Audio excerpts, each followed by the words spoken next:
to the third and final video of the Pelvic Floor and Core Fundamentals 101 series, Deep Core 101. So glad you're here. Before you start this video, if you haven't watched Pelvic Floor 101 and Breathing 101, go back and watch those. Start with Breathing 101, then Pelvic Floor 101, and then come back here. So as we get started, we're going to talk about all of the muscles of our core. We're going to start with this most superficial muscle, so closest to the outside of the body, and then work our way into the deeper muscles. So the first muscle we're going to talk about is the rectus abdominis, which is the six-pack muscles, and their action is to flex. So core flexion, which would be sit-ups, crunches, things like that. The next layer in from that is the external obliques, and those are if someone has visible lines here on their abs, that's what those muscles are, is the external obliques. Their action is to help with same side rotation. So if I'm turning here to my left, that same side left external oblique is going to help pull me over. The next layer inside of that is the internal obliques, and their action is to help with opposite side rotation. So again, if I'm turning to the left, this internal oblique over here on the right is going to assist me pulling me this way. And then the fourth and final layer of our core is the transverse abdominis, or the deep core. Sometimes I call them TAs for short. And they are the deepest abdominal layer. They start over here on your spine and wrap around horizontally, and their action is to draw in. Okay, so so they are the main stabilizing muscle of the spine, and also they help to pull things in after delivery. So if you have a diastasis, then this is the muscle you're going to want to focus on strengthening for the most part. So all of these core muscles are extremely important to keeping our core functioning and strong, but the muscle that we're going to talk about today is the deep core, or the transverse abdominis. So the deep core, or the TAs, get weakened during pregnancy and postpartum. They get stretched out, and our bodies are super smart. They create other compensations for us, with other muscles. So when we're pregnant and postpartum, that stretched out muscle doesn't work as much, and then sometimes after that baby's born, then it doesn't just naturally coordinate and start working on its own. So we kind of need to retrain that mind-muscle connection to get it working and functioning properly. And the deep core and the pelvic floor have a symbiotic relationship, which means they work together. And so we want to make sure that we are retraining the pelvic floor and the core to work together again after delivery. So now that you've watched Breathing 101, Pelvic Floor 101, we're going to build on what you learned in those videos, and we're going to learn how to activate your deep core. So some things to know before we practice activating your deep core. So your ability to generate a pelvic floor or a transverse abdominal contraction goes hand in hand with a pelvic floor contraction. So think of that house that we talked about in the last video. You cannot get your maximum contraction, or floor 5, without activating the lower abdominal transverse abdominals. So that's something to consider. Also, there are 3 sections of the transverse abdominals: lower section, middle section, and upper section. We want to make sure we're getting all 3 of those sections when we activate those muscles.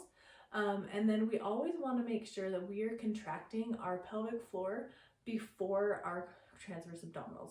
And this just helps make sure that we're not putting excess pressure down on our pelvic floor, but we're managing that pressure upwardly. And then we need to make sure that we're contracting in a bottom-up contraction, kind of for that same reason. So we'll start at the pelvic floor, then lower abs, middle abs, upper abs. And that helps manage pressure safely. This is not sucking in where our you know, our shoulders come up by our ears, and we can't breathe. We actually should be able to breathe normally when we are engaging our TAs. So we're going to start with a pelvic floor contraction, zipping up, pulling on those strings, whatever cue helps you the most. We're going to start by zipping up there, and then we're going to zip up through the core. So start with your pelvic floor, pull up there, lower, middle, upper, and then bring your ribs down at the end, okay? So I'm going to just demonstrate a couple of times. So hopefully you can kind of see what this looks like, and then we'll practice together. So I'll just show you here kneeling so you can see on my pregnant belly. So we always want to start with an inhale. So getting an effective inhale down to the pelvic floor makes it so that we can get an effective pelvic floor and core contraction. So we're going to build on what we learned, breathing 101, take an inhale, down and out, and then we're going to start in that pelvic floor, bring that up and in, and your core will slowly come up. If you're watching yourself in the mirror, your belly button will actually rise a little bit towards your ribs, so that's something to watch for to see if you're doing it properly. We'll just do it one more time to show you. Inhale, exhale, and your core will zip up from the bottom and really flatten, okay? So let's lay down and practice this together. I like to start on my back because it helps take gravity out of it, makes it a little bit easier. So when we're learning whether or not we're getting those transverse abdominals, we want to bring our fingers just inside our hip bones here, and you can be feeling for some firming right there. So when you engage your transverse abdominals, it should firm up right here. So we're going to start by taking an inhale, and then we're going to pull up from our pelvic floor, get that maximum level 5 contraction. You should feel that transverse abdominals kind of firm up here. So lower, middle, and then we're going to come to the upper and gently tuck those ribs down, okay? So go ahead and practice with me. Inhale, exhale. Okay, and often, inhale, just let it go. I like to tell women to make a funny noise when they're exhaling because it really helps. Like shh. Because that exhale, the forceful exhale really gets that core involved. So let's practice it a couple times, and don't feel silly making a ridiculous noise when you do that. So inhale, exhale. Feel those ribs tuck down at the end. Okay, one more time. Fingers on the transverse abdominals there inside your hip bones. Inhale, exhale, pelvic floor up and in, lower, middle, upper, bring those ribs down. All right, good work. And I know I'm saying lower, middle, upper, it kind of happens quickly. So if you are not like feeling each individually, you're probably thinking, oh, I can't do that. But anyway, it happens quickly in our body. So now that we learned how to activate that muscle, now we're going to move on to how to incorporate it into exercise. So I'm going to show you just with a simple marching exercise. So I like to think of exhale on the effort, which means you'll take an inhale before you start. Exhale, kind of get that core set. And it doesn't necessarily mean we're doing this maximum contraction. It's just enough to support our pelvic floor and core so we're not bearing down. Okay, so as I said, inhale, exhale, get set, and then as I march, exhale on the effort. Small inhale, exhale on the effort. So we're not going to be completely letting go between exercises of our pelvic floor and core, but we are going to be able to breathe normally. So again, inhale, practice with me, exhale, set that core, exhale on the effort, inhale, And don't completely let go. Exhale. Inhale. Exhale. Inhale. Exhale. Okay, and we can coordinate that with any exercise. So whether you're doing a squat or a shoulder press or lunges or deadlift, anything. So if I were to do a shoulder press, I would do the same thing, which you're not doing core exercise, so you don't need this massive contraction. You just need enough to support. So you're gonna start with an inhale, weights down at your side, exhale, get everything set up. And then now that you're a little bit set, you're gonna exhale on the effort. Inhale, exhale. Okay, and that's the same. I can't really do a squat for you because I'm, can't see me, but let's pretend I'm gonna squat. I am going to take a nice inhale, exhale, get a little bit of support in that pelvic floor and core. Come to the bottom, inhale, exhale, inhale, exhale, inhale, exhale. Okay, and I know that feels so unnatural at first, but I promise as you practice it, it will feel so much more natural and it will just become normal to you. So just keep practicing it. Okay, just taking my notes, make sure I haven't forgotten anything. Okay, so now we've learned about exercise. Now we're gonna kind of transfer that into everyday life. So we wanna make sure that we are managing our core and pelvic floor in exercises of everyday life. We can do as many exercises as we want, but if we are using these poor patterns in everyday life, then that's going to completely negate the exercises that you're doing. So for example, if you want to lift up a heavy laundry basket, it's the same thing. So you'll kind of, before you lift it up, you'll take a nice inhale, exhale, get core set, lift it up, and exhale. And then as you walk with that laundry basket, it's heavy, you can do small exhales to kind of keep that core and pelvic floor protected as you walk, okay? And for example, if you're picking up a water bottle, it doesn't need to be this like giant contraction. It's more like, okay, just a slight exhale. So we want our amount of pelvic floor and core contraction to match the load of what we're picking up. So small amount of effort for small item, large heavy item, large toddler, large amount of pelvic floor and core contraction, okay?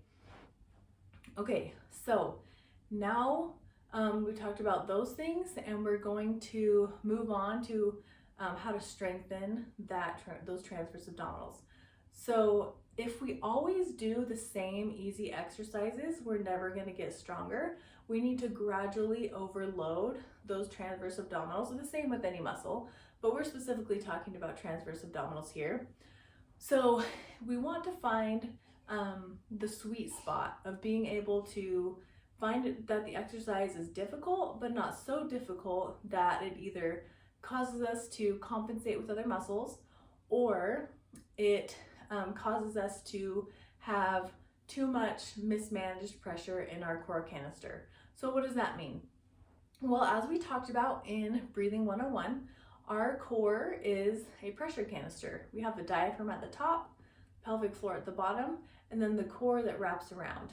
And when we increase the intra-abdominal pressure inside there, it has to go somewhere.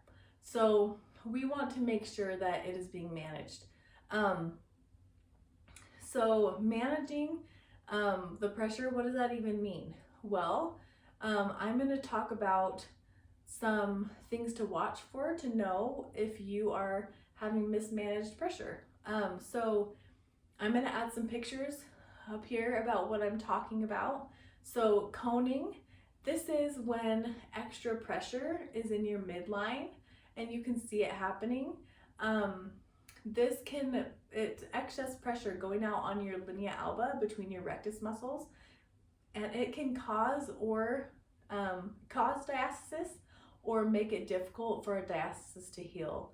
So we want to make sure we don't see that coning. It looks different whether you're pregnant or not. I'm going to put pictures of both up here. And then doming. Doming is when your rectus muscles, those six-pack muscles, are popping out more than your transverse abdominals are working. And this kind of has a bread loaf appearance. I'll put a picture up of that. And this just shows that your rectus muscles are working harder than your transverse abdominals. We want them to work together equally and stabilize that spine for you. Okay, and then the third one is bearing down. We kind of talked about this in the last video a little bit about if you lay down and you do an exercise, you don't want your lower belly to pooch out more here. And I'm not talking about belly fat, we all have that.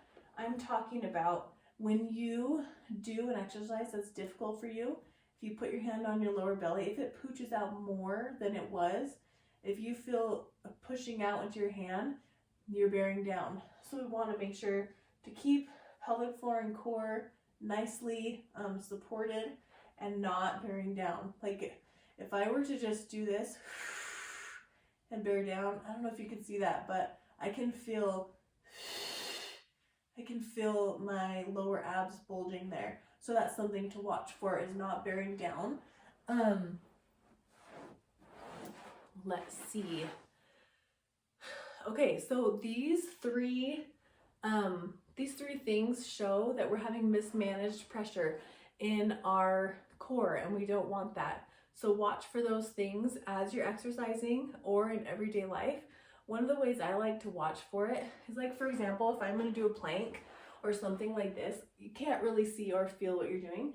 I like to put my phone down here with a forward-facing camera and press record, and then get up to that exercise and then watch it afterwards. That will show me if I'm seeing any coning or doming there. Another thing to do is, if you can, if you're not using your hand, just use your hand to feel like, okay, is my core nice and engaged? Do I feel any coning or doming? And you'll be able to feel that. So if you see coning, doming, or bearing down, what should you do? Well, we want to stop, reset our core, meaning take that whole 360 inhale, exhale, bring pelvic floor up and in, zip up through that core, bring those ribs down, and then try the exercise again. If that helps, great, keep going. If that doesn't help, that's okay. Your body's just not ready for that exercise yet. No problem. So you just need to modify, keep practicing it in the modified version, and come back. You'll be there in no time. Just keep practicing.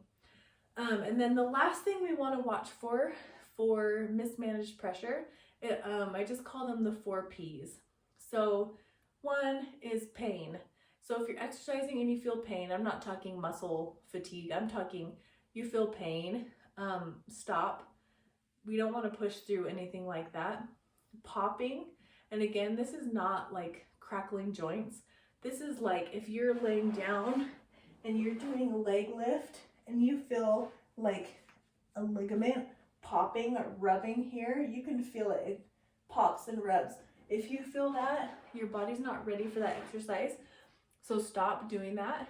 Peeing, obviously, if you are jumping and you're leaking, that exercise is too much for you. Or if you see pressure, which is coning, doming, or bearing down. So those 4: pain, popping, peeing, or pressure. If you have any of those 4 symptoms, stop that exercise and again, modify, come back to it. You'll be surprised. You really will get there again. Okay, so as we wrap up this video, I just want to talk about a few things for managing pressure in everyday life. We want to make sure that not only are we managing that pressure, keeping our pelvic floor and core activated with different exercises, we want to make sure we're doing that in everyday life as well. So this doesn't mean we walk around all the time with our pelvic floor and core activated. No, this means that the load or the amount of activation matches the load. So if you're just standing there, you will have a tiny bit of activation just because your body needs a little bit of stability to stand. But we shouldn't be sucking in or bracing in any way. We want to just make sure that those muscles are functional. So some ways to do this are make sure that you're getting a full 360-degree breath down and out before you're lifting anything. So especially something heavy, getting the stroller out of the car, getting the groceries out of the car, getting your toddler out of the crib, anything like that. You want to make sure that you're getting that nice full 360-degree breath down. And just remember the exhale and the effort. That goes for anything, whether it's stroller or exercise. We also just want to be aware of abdominal clenching. So sometimes we'll either have the habit of sucking in to try to make our bellies look smaller, or sometimes we'll have this habit of sucking or holding our ribs tight down like this. And both of those put pressure down and out on our pelvic floor and on our core, and we don't want that. So just be aware. You don't need to be clenching your abs. Don't suck in. Just let your belly go and let your muscles function properly. And then keep breathing with exercises. We don't want to be holding our breath with an exercise. That's when we bear down. So keep breathing. Make sure you're exhaling on the effort. Inhale, exhale. Don't hold your breath. And then also, just in everyday life, be mindful that you're not bearing down. So just learn to distribute all that pressure evenly and upward through your pelvic floor and core, rather than bearing down with something that's heavy. So the last tip I want to give you is for rolling in and out of bed, or getting off the floor after exercising. So a lot of times we will be in bed and we will just sit straight up like that. And that puts so much pressure here on the linea alba if you can't sustain it. So especially if you're pregnant or postpartum, like newly postpartum, this will happen. So often, I know for me, if I try to sit up like that, I see coning on my belly. It's like, oh, that's too much. So if you see that, then just roll to the side, push yourself up like this, and then get out of bed or off the floor. So that's just something to keep in mind that I hope is helpful. So thank you so much for joining me on this 3-part series. It's been really fun for me to teach these things that have made such a difference in my life. I know that if you work on these and implement these habits into your life consistently, you will see results over time, whether it's with your back pain, your prolapse, your leaking, your diastasis recti. So if you are looking for specific exercises for your core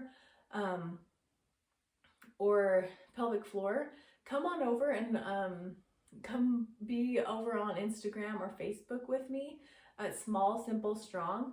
I post exercises like this regularly. And also, if you're newly postpartum and you're looking for a comprehensive rehab program, or if you're just new to exercise and you kind of want to get this core breathing down, hop on over to my postpartum recovery playlist. I have a comprehensive 6-week progressive exercise program basically for you, working on all this breathing, getting your core back to functioning properly postpartum.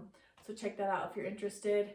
As always, feel free to comment below, DM me on Instagram. I'm happy to answer your questions, and I hope you enjoyed this series, and I will see you soon.